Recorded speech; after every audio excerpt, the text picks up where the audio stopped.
The international draft deadline has passed for withdrawals, which means the draft pool is set. Find out what this means for the rest of the draft order, the rest of the draft class, coming up on Locked On NBA Big Board.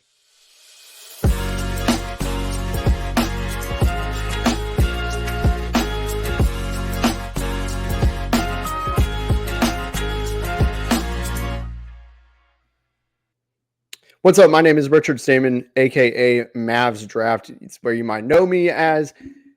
I really appreciate everybody who continues to make Locked On NBA Big Board the first listen of your day. If you don't know me on Mavs Draft, I do high-level scouting reports, cover the NBA as a whole. You might notice the background behind me is empty, just on a personal note, real fast. I am moving out of Dallas, so Mavs Draft is still going to stay, but, a little bit more touch on Wizards Draft. I'll be moving to the DC area. But if you don't know me, I cover really the NBA as a whole. League, team to team, college as well, doing scouting, high school as well. So really got the whole U.S. covered, growing into the international pool, which is why we are on today's episode. But before we get to today's episode is brought to you by PrizePicks, the easiest and most exciting way to play daily fantasy sports. Go to prizepicks.com/LockedOnNBA and use code all lowercase LockedOnNBA for a first deposit match up to $100. So the international withdrawal deadline passed yesterday. I waited till Monday morning to do this because of the deadline. Wanted to make sure we had all the names in and everything. And we do. There were some different names I don't think we expected to see in this. Izan Almansa, I had hinted at it before that he was flirting with the NBL. You can find that out on some other podcasts I've done, some other episodes where I've said, I'd been told there's a good chance he may withdraw from this class. And honestly, I think he made the right decision. Let's just start with Izan Almansa, where he's a guy who was a killer in the Spanish youth teams. He was the MVP of the U17 and 18s, or the 18s and 19s. He played a lot of those tournaments, probably the most decorated player ever in terms of the international under 19, under 18. That entire pool of youth tournaments is what they're called. He did not have a great season in the Ignite. He didn't really score much. He was single-digit scoring per game. He had some holes about his game, like he didn't have great floor vision out of the pick and roll, which was funny because he was a good passer, I think, in the international games, but he didn't really translate, and his stock took a hit because of it. I think he's somebody who he made the right decision, I think. Normally, I think withdrawing in a weak class is not the right move. There are definitely some players that we've seen this year already where it kind of makes me scratch my head and I'm like, what are you doing here? Where the NIL money is probably good, but you could also get that pretty quickly in the NBA. Izan Almansa is one of those guys where it's not that. He is somebody who 100% made the right move. Let him go play either home in Spain or in Europe, or go to the NBL, which I've hinted at. That is probably where he will end up. The same way like Bobby Clinton did that after Wake Forest. He was on the radar, but not quite where he wanted to be. At the moment, Almansa probably end of the second round, I would guess, is where he would have gone. He's really skinny, has extremely skinny legs. Didn't really have a great shooting year. I think the jump shot looks pretty rough, to be completely honest. But he is somebody who has that feel for the game, and that's what's going to get him far. And it's kind of funny, actually, with the feel for the game. Like, for somebody who had such a good feel for the game, I think his awareness at times was really poor. He got a lot of defensive three in the keys, not really. He was so focused on the ball, he didn't remember where he was. He's a little slow to react. Pretty much for him, it's this. Can he add more scoring moves? Because he uses the same thing, a push shot, like one nice post move, a spin move, and a really high step through. That's it. He has three ways to score in the paint. Can he add more? Can he add that jump shot to make it so that he can maximize those moves? How does he do that? And what does he need to do in his jump shot to tinker it to fully and successfully become a jump shooter? I think that's the biggest thing. And don't let him, I hope wherever he goes that they don't force post-ups, because in the NBA G League, he was forcing a lot of post-ups, and I don't think it was all him. Like, he definitely is a bit of a post player, but he's not a post-up player who should be living in the post the entire way. Like, he has a lot of in-between stuff, such as, like, he really loves his push shot a little bit too much. I in my scouting report that I posted, which you can find on my Substack, mavsdraft.substack.com, shameless plug there, I wrote about how he gets way too excited to use that push shot. Whenever he was in the pick and roll, short roll, he had an open man in the corner. I've clipped this plenty of times. Another thing, if you just search Mavs Draft Almansa, you will find it. You will find a lot of different times where the help comes from the corner and he never recognizes it. That's kind of that awareness. but he still has a good feel for the game where I think he knows what's going on. It's just in those moments when it comes down to score or pass, he just doesn't know what to do. But I think he can play make out of the post. Like he had a good assist to turnover ratio. Very few of his turnovers were bad decisions. It was more mental mistakes, if that makes sense. Like if he had an offensive three in the key, right? That's not as bad of a turnover as somebody who can't make a handoff, which there were guys on his team that applies to that are in this draft. So it's a better problem to have than that. I think he moves decently well, but he's really got to add strength. That his legs are extremely skinny for somebody as tall as him, and he's not skinny up top, but it's just he's very top heavy in that regard in terms of muscle. And I want to see him grow and get stronger on the bottom. Another thing for him, he's a really good rebounder, average 7 rebounds a game. Doesn't really flash that much in the Ignite. I don't think the number represents as good of a rebounder is because he has such strong hands. But I do think he is somebody that he really could be an immediate contributor if he figures out himself, develops overseas 1 year. Again, I kind of actually applaud this decision because I do think with Almansa, he was raw. Was he going to get any better by spending yet another year in the G League? Get a little bit better, boost your draft stock so you make more money next year. And honestly, you're probably going to make a little bit more money if you went to the NBL. I think you might get more money there if I'm not mistaken. So I think it's a good move for Almansa. Again, just draft stock is going to bump. I really feel like there's a lot to like there. So let's talk about some of these other guys. We got Noah Penda, Pacome Dadiet, Nikola Durisic, Melvin Ajinca, Armel Traore. But first, let's talk about LinkedIn jobs. When you're hiring for small business, you want to find quality professionals that are right for the role. That's why you have to check out LinkedIn Jobs. LinkedIn Jobs has the tools to help you find the right professionals for your team faster for free. I've used LinkedIn Jobs personally. I've been on the other end of it looking for a job, and it is fantastic. It has helped me net a job before. Really cannot say enough good things about it. So post your job for free at linkedin.com/lockedonnba. That's linkedin.com/lockedonnba to post your job for free. Terms and conditions apply. Are you watching ESPN or Fox Sports on your TV all day and you have to turn down the volume with all the shouting that goes on over there? Make the switch to Locked On Sports Today, a free 24/7 sports streaming channel program for you every day to bring you the biggest stories without all the screaming and without all their drama. Locked On Sports Today brings you can't miss analysis, opinions, and news streaming 24/7 on the YouTube app or free Amazon Fire TV channels app, or just on YouTube, part of the Locked On Podcast Network, your team every day. Again, my name is Richard Stayman. You might know me better as at Mavs Draft on Twitter. We're going through some of these. I'm just going through. It's just me today. I'm going through some of these international withdrawals. You got Noah Penda and Pacome Dadiet and Nikola Durisic. Let's tackle those real fast. So Noah Penda, I'm not going to spend a ton of time on. He was somebody who would have been nice, I think, if he ended up coming out of the draft this year, because he would have been that really there's always that kind of flashy second round pick that nobody's heard of. I think of Gabriel Procida, right, where he's playing in a smaller league. Noah Penda's playing in the second French league. Gabriel Procida was playing in the second, I want to say Italian league, maybe Spanish league. I think it's the Spanish league. And he was that cool pick where it was like, oh yeah, there's a lot of upside here. He did well what he was supposed to do. Noah Penda is a jump shot away. The jump shot right now is very far, 67% from free throw line, 26.5% on 2.5 a game, or 2.25 a game from three.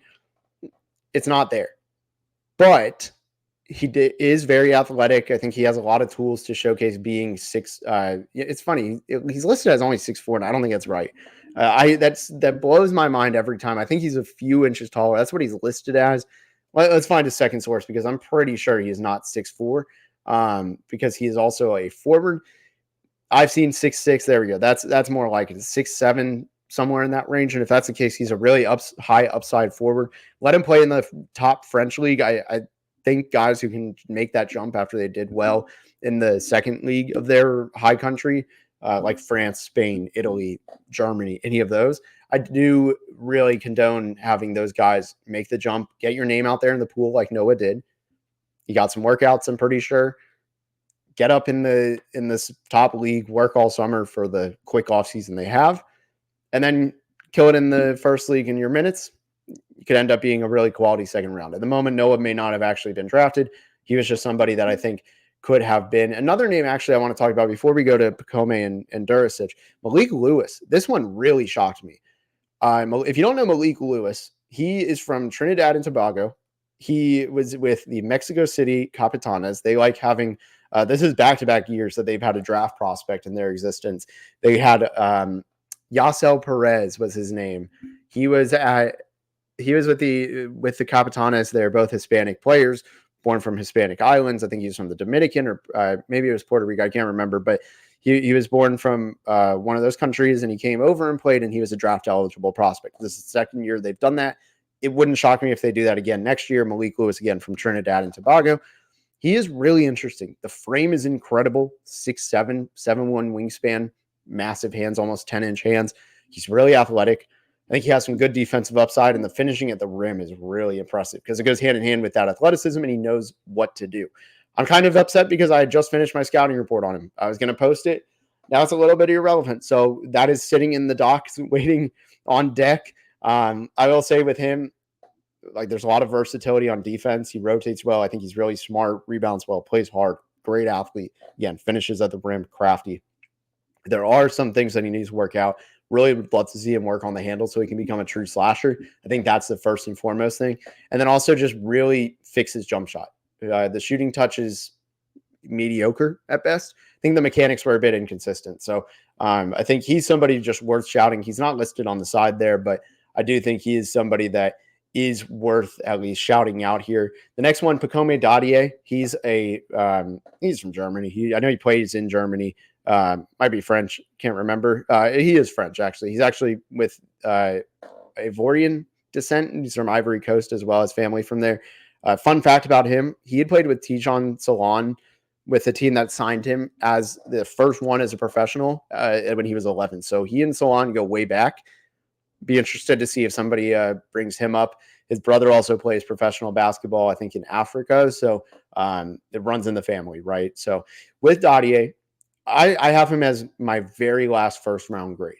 The upside is very high. Jump shot is one of the highest jump shot upsides in the entire draft. I think you put him aside with like Jared McCain, not necessarily Reed Shepard, actually. Those two are probably in a tier of their own.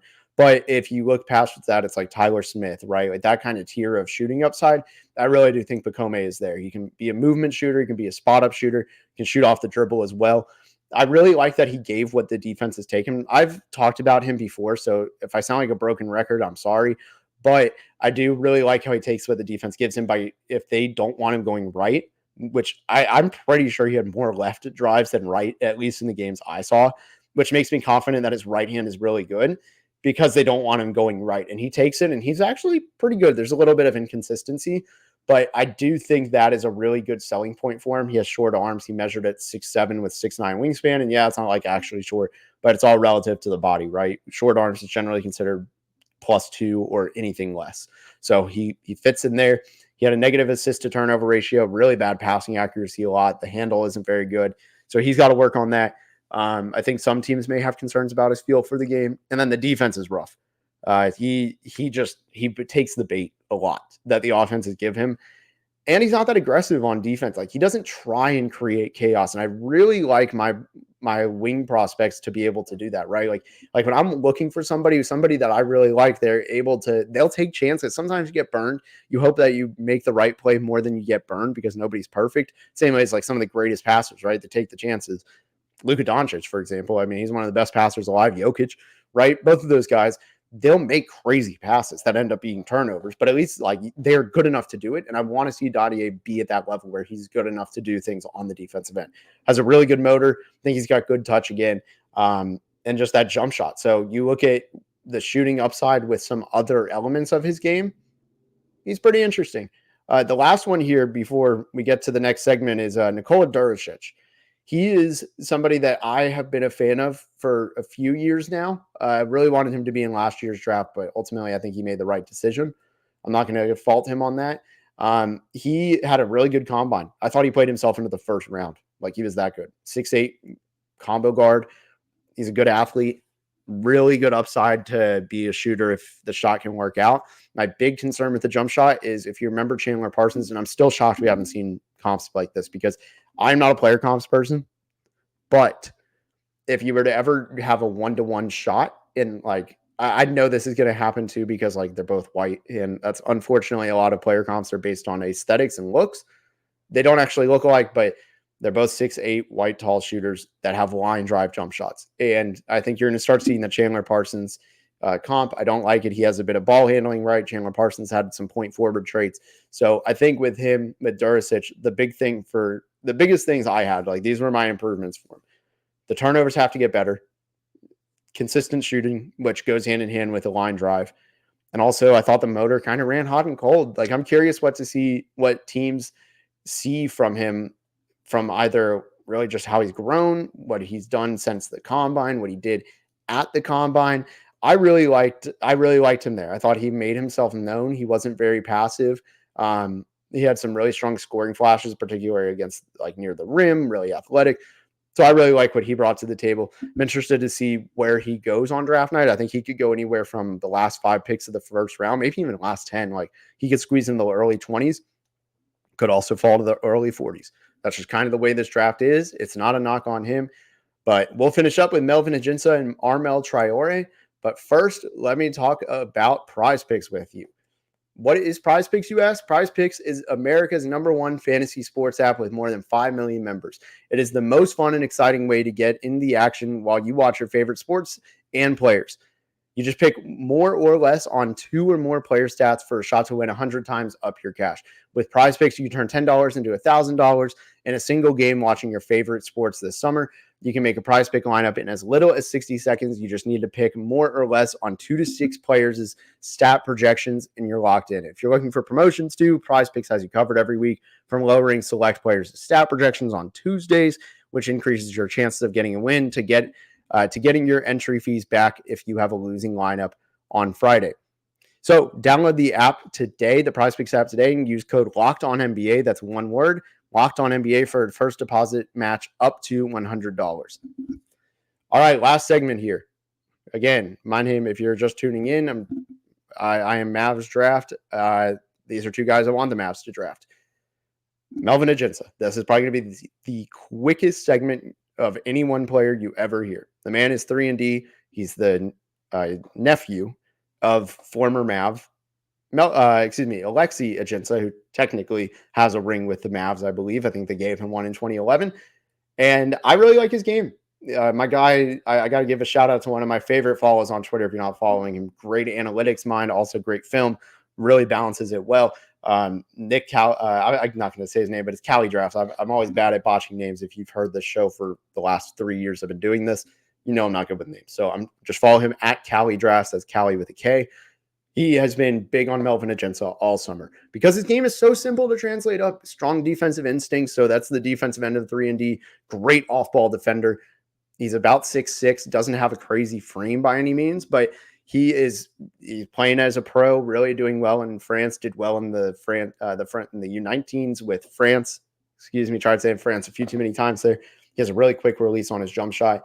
Sometimes the control on the jump shot, it gets a little bit bad. He jumps really high on those jump shots.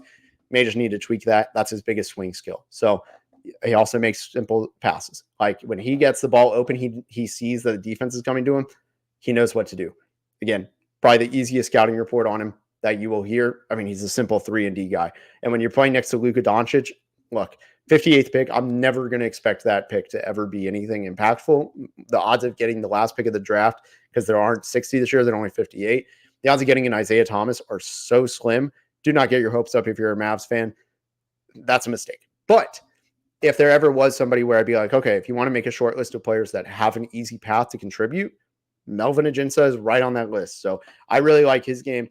The last one for me is my highest rated player. He's not my highest, actually, because it goes Dadiet, then Durisic, then Traore, maybe Ajinca. I'd go back and forth. I've watched a lot of Traore. I wish I'd done this with Almansa and Noah Penda and a few other guys and Malik Lewis, right? Where I was like, maybe I should just wait to see if they stay in and watch some of their games. Like they'll be my last watches. I really was hesitant to keep buying into Traore because I watched him against Tijon Salon and he bulldozed through him. He was way more athletic. He was way more polished and he knew how to beat him. The smarts were there and the talent was there. He's really impressive. I think he's about 6'8", is what we'll call him. Let's see what real GM says, but I'm pretty sure they're going to call him 6'8", like 220 if I had to guess. 6'8", 210, pretty close. For him, the jump shot has to get better. There was a period where he was shooting really well on low volume, especially from the free throw line. It was getting up to like the mid 70s, finished the year at 65%, 28% for three. That is the absolute biggest swing skill. Now you're probably wondering why I like him. I just told you a 6'8" non-shooter at the moment. Yeah, I hear that. He is one of the smartest defenders, I think, of all the international pool. Honestly, he's up there in the draft. He's really athletic, knows how to use his athleticism well. The very first game of a play of a game I saw, he went through 4 switches. The offense ran an extremely advanced play where they were like rotating, circling in through each other, and he didn't lose his man. It was like fine. It was like watching those. If you've ever been to a baseball game and they do the hats and then they have like the 3 balls under, or 1 ball, 3 hats, and you have to guess which hat the ball is in. It's like that, and he stayed perfectly through it. I thought that was really impressive for a draft prospect. Somebody his age at 21 years old, I thought that was fantastic. And generally, off-ball defense is a good indicator of feel for the game. He makes really good passes on the offensive end. I think it's safe to say he has a really good feel for the game. Now, on top of that, he's one of the better athletes. It might be the best athlete in the international pool. I really like him that way. Finishes really well at the rim because of it. He always plays hard. He boxes out. He rotates well on defense. Again, just that off-ball defense. I think he can be good on ball as well. The motor is just so impressive, and it's such a big part of what he does. He has a long frame. I can't remember. I wish I had the wingspan pulled up, but I know it's over 7 feet. He also cuts well, and he finishes really well above the rim off of cuts. So if he develops that jump shot, like he's returning well better than 58 pick value, right? So I think that's his really impressive sell. Like I just feel like he's somebody as a power forward you can slot in there, especially even if he's an average shooter. It doesn't even need to be great volume. If he's an average shooter, one or the other, actually. Average shooter on medium volume or okay shooter, like a little bit below average on decent volume. So I thinking 3 attempts per game in a normal 20 plus minutes, right? You can almost slide him into a Maxi Kleber role, depending on how well he could be a rim protector. He's my candidate. If you had to pick anybody at 58, it would be him, then Melvin Ajinca, Pacome obviously will be gone, Durisic will be gone, and then Penda and Almansa are out of the draft. I'm still doing research on some of the guys that stayed in, plus a ton of the auto-eligible players.